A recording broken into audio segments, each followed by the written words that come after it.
రఘురామకృష్ణరాజు ఇప్పుడు deputy speaker.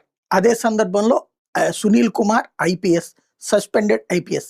ఇద్దరి మధ్యన వార్ పతాక స్థాయికి చేరింది.